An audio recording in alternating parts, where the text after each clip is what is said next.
Welcome to part 4 of my tomato growing experiment. My goal is to harvest tomatoes every week for a year, growing them indoors in this grow tent. If you haven't watched parts 1, 2, and 3, you might want to start there, and I'll put links to those in the description. Let me quickly review the equipment I'm using here. This is a Spider Farmer grow tent, 3 by 3 feet in size. It's been working really well for me. It's got nice big doors for getting into the unit, both in the front and on the sides. Got good ventilation. Haven't had any complaints about the tent itself. It's working really well. I wish it was a 4x4, but 3x3 is working out okay. Over here, I'm using the Spider Farmer gravity-fed watering system for half of the containers. I wanted to compare that to manual watering. I was a little skeptical at first because I thought this system wouldn't work that well and that it might clog up periodically.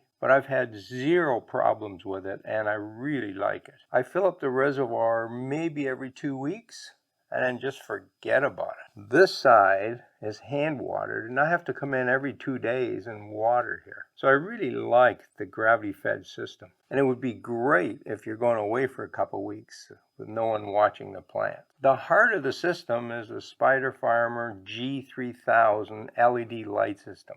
It has really good distribution of light, and it's a very powerful light. I started using it at about 75%, and now I've cranked it up to 85%. And I feel that that is lots of light for growing the tomatoes, even when they're farther away from the light. Overall, the equipment's performed really well for me. One of the concerns I mentioned in my last update was humidity. I was finding that the tent was getting a little too humid. Now, a lot of people will put a fan on this tent and exhaust some of the humidity out. And I didn't have a fan. So what I did was I just simply opened the bottom up here. I don't zipper it all the way down, and the bottom part is flipped up and it's held by the Velcro of the window. And that's worked really well. I also have all the other vents fully open.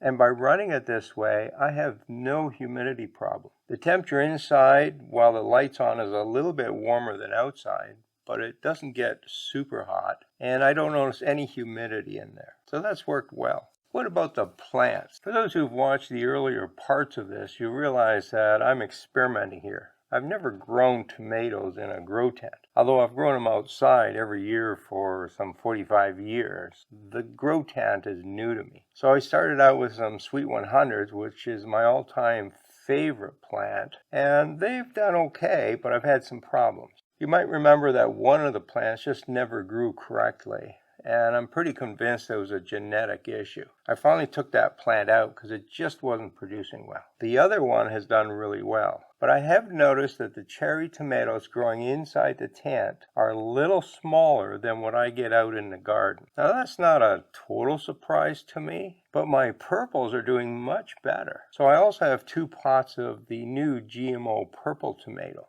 And I've got a couple of videos on those if you're interested. I've grown them for 2 years now outside, and they're just fantastic plants. Very productive, good sized fruit. And what I found is that in the grow tent, they're at least as big as the ones outside. Some of them are even a little bigger. So I'm a little surprised the Sweet 100s are smaller. Both of those are vines, and I decided to use the lower and lean system to control the height. So the idea was that I was going to circulate them around the outside of the tent and always have some growing up towards the light. Sounded like a great idea on paper, but it didn't work very well.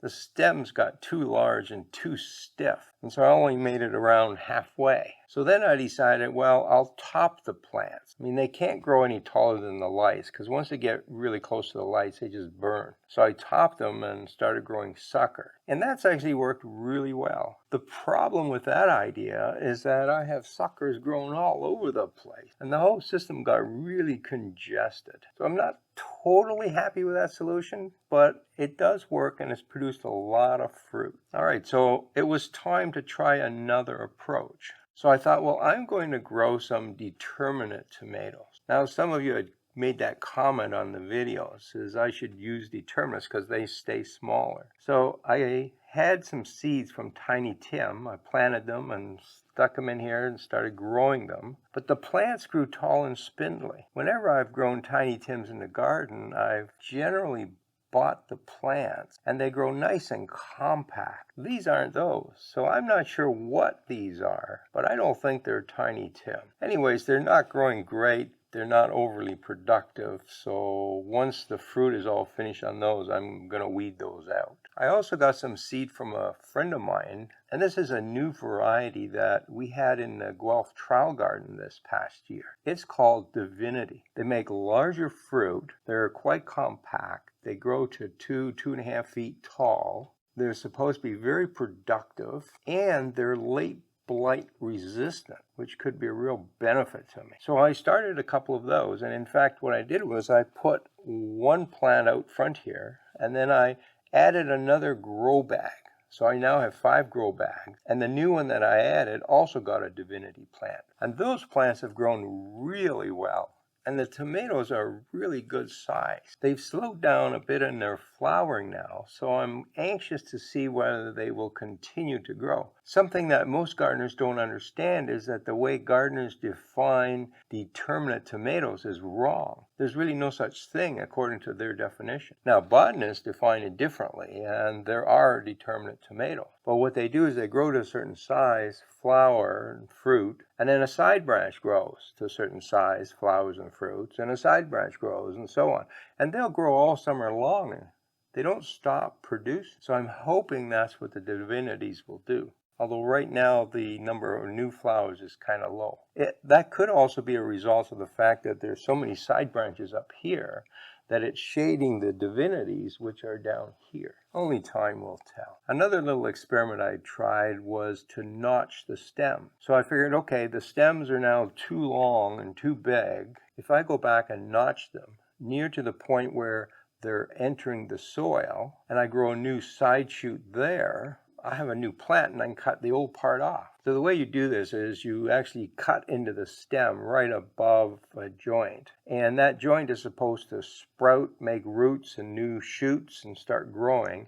I tried 2 of them and they never worked. It could be that by the time I did that, the stem was quite old near the soil. And maybe it doesn't work so well there. It might work better higher up in the plant. So over the last month, I've been harvesting from suckers from the original plant. Well, today is Sunday, and that means it's harvest day. Here's some pictures of what I've harvested in past weeks. You can see that you get a fair amount of tomatoes each week. My first harvest was November 2nd, which I'm making the start of this experiment, and today is week 16. And here's the results of today's harvest. It's actually a pretty good one. Lots of purples, some sweet 100s, and these larger ones are the Divinity. Now, they're not completely ripe yet, but since I harvest once a week, I harvest them if they're colored up, and then I let them sit upstairs until they get good and red. You don't have to wait until these are fully red to harvest. As far as the plant's concerned, this is a ripe tomato, and it will continue to turn red and sweeter sitting on the counter upstairs. So we've got 3 nice Divinities and quite a few others. So how many tomatoes have I been harvesting? I put all the numbers together in a little chart so it's easier to see. As you can see, most of the tomatoes are the purples, and they've really done the best. All right, we're at week 16. We got quite a few weeks to go. I want to reach 52 and still be harvesting tomatoes. So I'm going to do things a little differently from now on. I'm going to keep some purples growing at all times, even if I have to use suckers. And in fact, I've germinated a new purple seedling, and it's growing up front here. So it's going to replace one of the older ones that I'm going to take out. The Divinities look really good, and I'm going to keep growing those, see how long they last. But you got to try some new stuff too. And I've gotten 2 new GMO tomatoes to try. These are also from Norfolk, the same people that make the purple. In fact, they've renamed the purple to Athena. And they've come up with a larger cousin. So this is also purple. It's called Dark Hollow. And it should be 2 to 3 times the size of the purple. So I've got one of those growing in the back. And I've cleared out some of the side shoots of the other plants to make sure that it's getting enough light to grow well. The other new one I have is called Beta. This is going to be an orange tomato, and it's very high in the antioxidant called beta carotene. That's where it's got its name, beta. Now these will be cherry tomatoes. Should be the same size as the purple ones, and hopefully will grow just as well. So I've got a seedling of that coming along. I haven't put it in the tent yet, but probably in another week or so. I think the trick to keeping this whole thing going and harvest every week is to keep lots of side shoots going, but not so many that it shades the lower plant. So I'll cut some out and leave some and try to have flowers all the time. I hope you enjoyed this update. I think the experiment's going fairly well, but I got a long way to go. See you in the next update. Thank you very much for your support. If you'd like to connect directly with me, the best way is through my Facebook group, Garden Fundamentals. We'll answer all of your questions there. I also have a blog called Garden Myths, where I've debunked over 2,000 different myths. I'll put links to all of these in the description below. Happy gardening.